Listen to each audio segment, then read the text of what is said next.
Hello, you are watching the Skooter Blog channel, and today I'm going to unbox and review this Super Nintendo, the original Super Nintendo, not the classic one. I got it from eBay. It came all the way from Florida to Brazil, and the obvious question would be, aren't there Super Nintendos in Brazil? And the answer is yes, there are Super Nintendos in Brazil. The problem is that most Super Nintendos that came to Brazil on the 90s, they were transcoded to the PPU1 system. They were originally in the NTSC system and they were transcoded to the PPU1 system. That happened because the TVs that we had back in the 90s didn't support the NTSC system. They would look black and white on a PPU1 TV. Though the PPU1 system was technically better than NTSC, the transcodification process was poorly done. This results in bad colors, and sometimes the transcodification process even did some damage to the PCB. Actually, I lost two Super Nintendos due to damage in the PCB. Specifically, the crystal oscillator islands were damaged on those PCBs. That happened because they changed the original NTSC crystal oscillator for a PPU1 crystal oscillator. So I decided to not buy a Super Nintendo from Brazil ever again. As you can see, the seller did a very good job on packaging all the components individually, because the Brazilian post office is awful. The RF switch has these permanent pen markings that I'll try to remove during the cleaning process. There is also some tape, some remains of tape that I will have to remove too.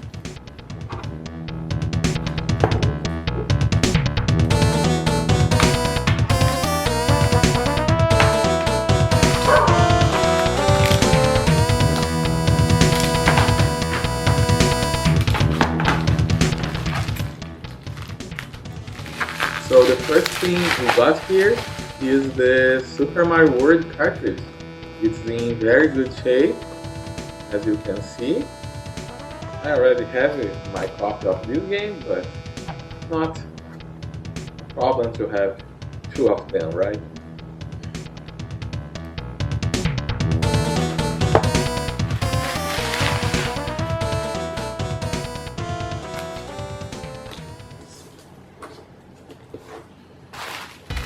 The next thing we have is one of the controllers.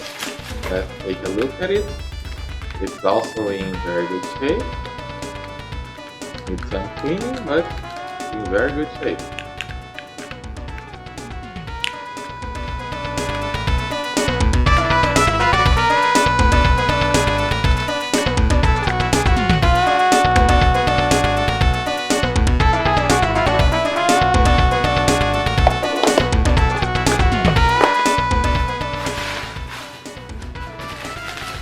And here we have the other controller, which is also in very good shape.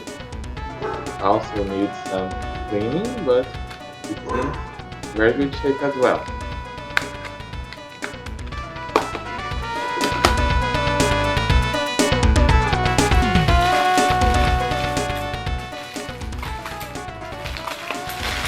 Here we have the AV cable. The original AV cable. It's also nice to have another one. So here it is. It's in very good shape too.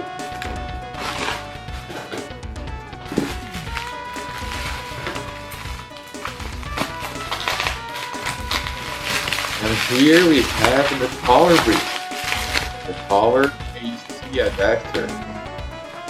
It's in very good shape too. North American things. The cable has a tape here. Just have to remove it and clean.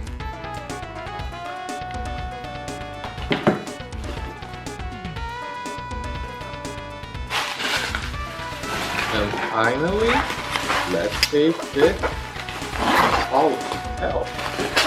This is a Super Nintendo model SHVC-CPU-01.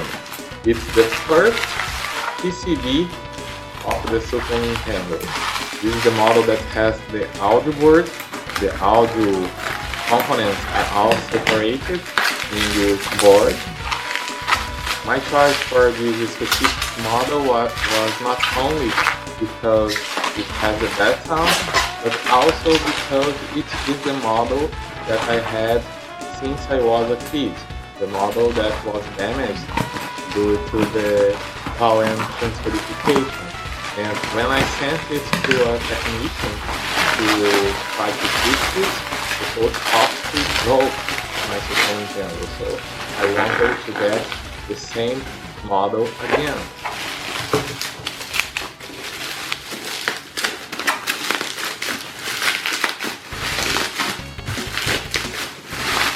So here we have the Super Nintendo. It has some yellowing in the bottle part, just like mine also had, and the upper part is just fine. It didn't yellow at all. That happens. Some Super Nintendo yellowed on the bottom part, and some on the upper part, some on both, some on neither, and that's the way it is. Here you can see that the pads that prevent the Japanese cartridge to be used were not removed in this Super Nintendo. By the serial number, I suppose it's a 111 system, which means the CPU, the PPU1 and the PPU2 versions is all one, like in the first models of the Super Nintendo. So this is Super Nintendo is in a very nice shape, and it's time to put it to work. So let's play it.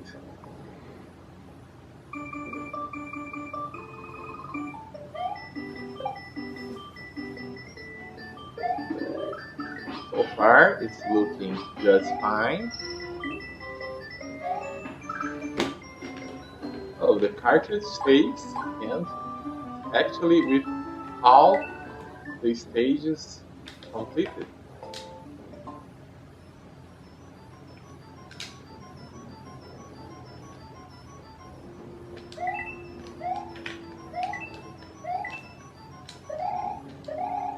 The controller is working just fine. Yes, I got killed.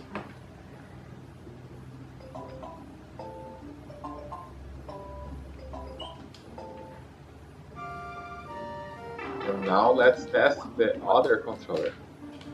It also seems to be working just fine.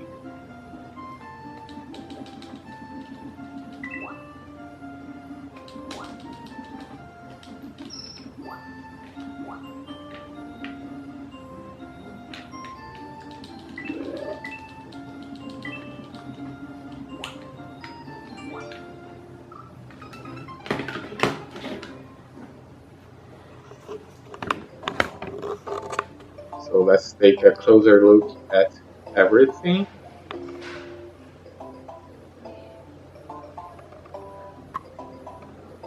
This is my new Super Nintendo.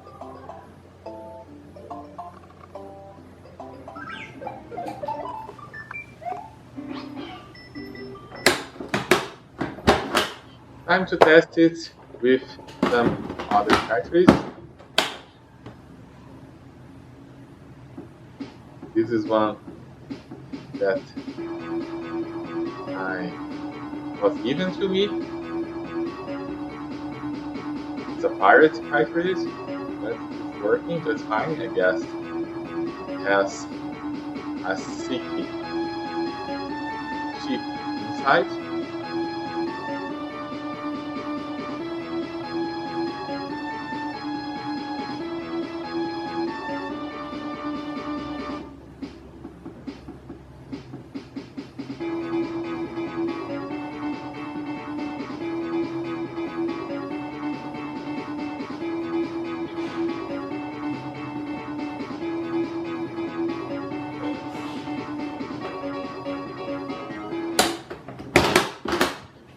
test another cartridge.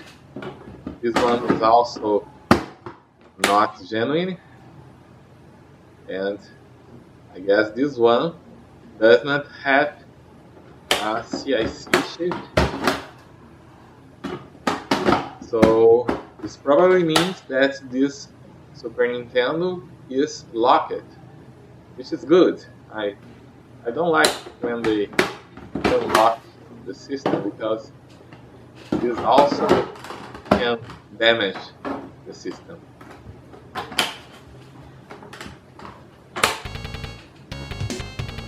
SD to SMES is working just fine, but it's asking for the time and date here, which means the battery on my SD to SMES is bad. I'll have to replace it.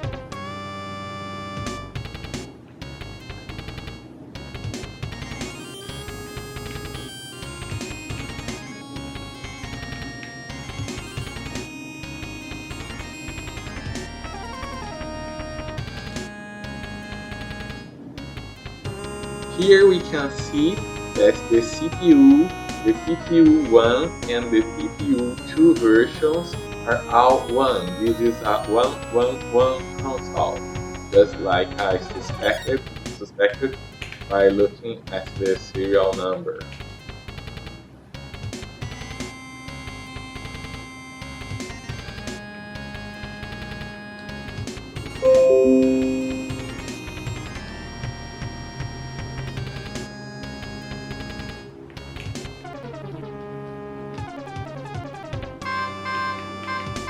So here we have a test run, just to check if the controllers are working fine.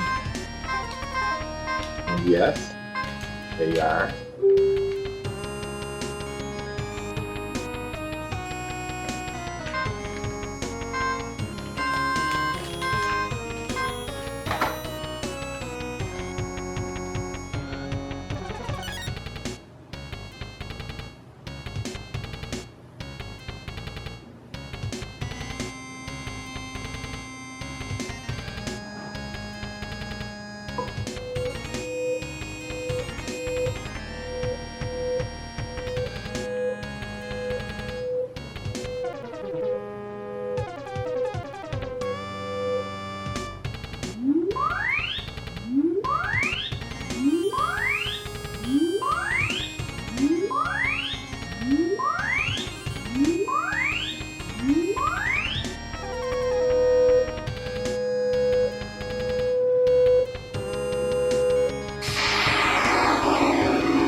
Now let's make some burning test, just to make sure that everything is working fine on the Super Nintendo.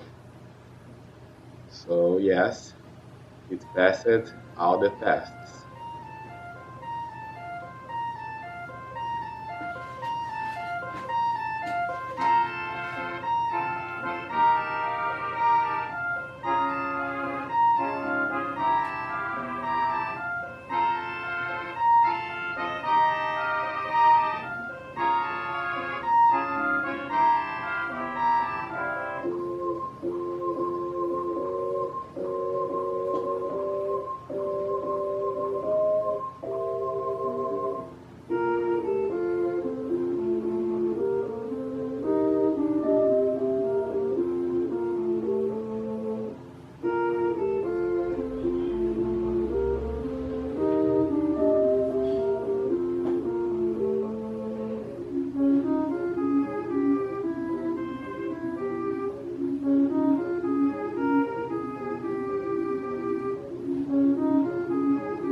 I'll let the burning run for a whole night sometime later, but for now I'll test some other stuff.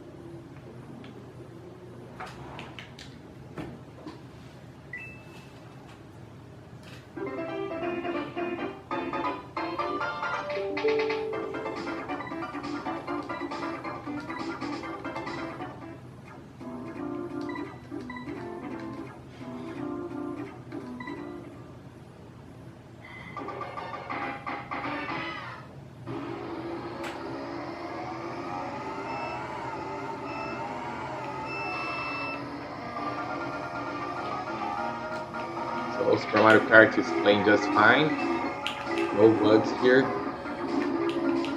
Usually when Super Nintendo is defective, it can show some glitches when you are running Super Mario Kart.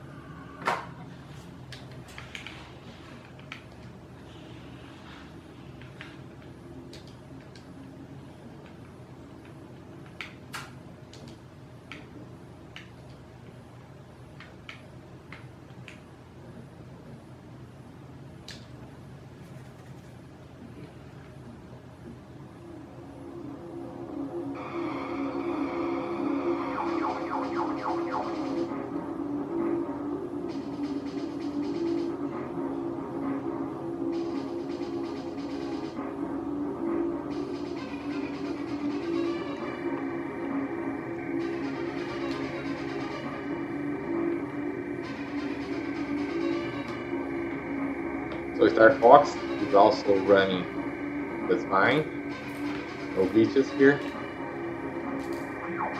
Everything looks fine so far.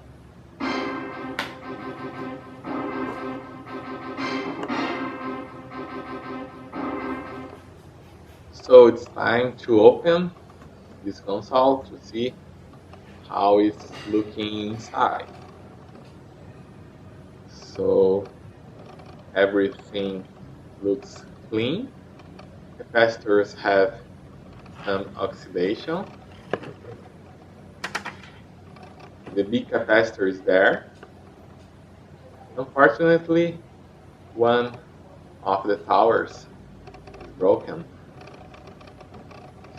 Fortunately, it's easy to glue it back with some 2 compounds glue, epoxy glue. While the glue cures, I clean the power source, so now it's very clean. I removed the pen writing on the RF switch using some isopropyl alcohol, so it now looks like new.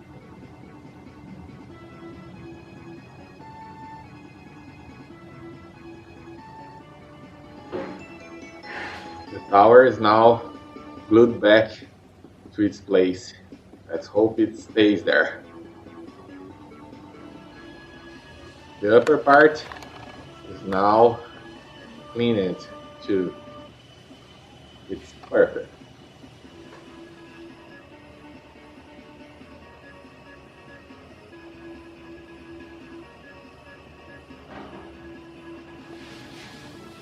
The controllers are also cleaned now. Look at how good they look.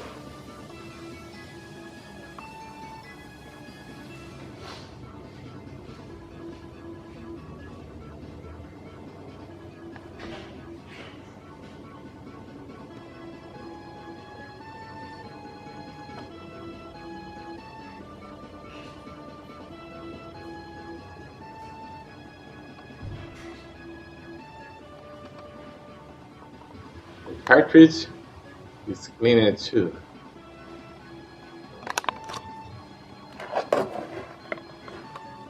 Looks like new.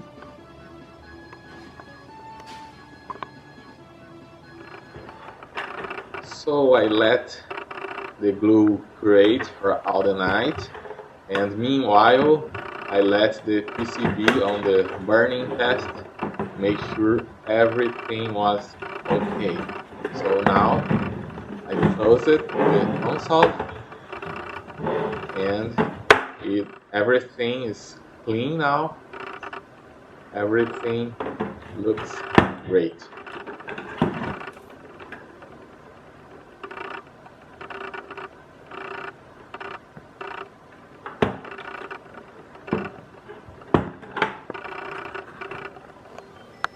So here more testing with the Super Nintendo. Now clean it and fix it. Closer look.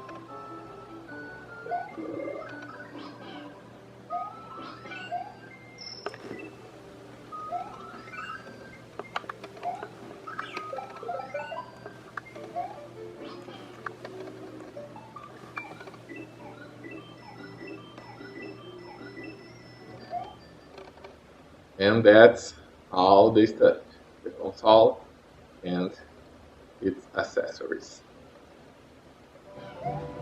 Now let's take a look on how the Super Nintendo looks on an LCD TV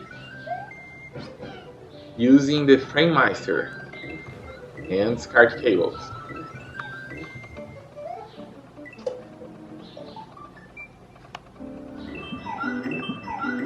And finally, the CRT TV, where I'm going to keep the system. Look at how great the colors are.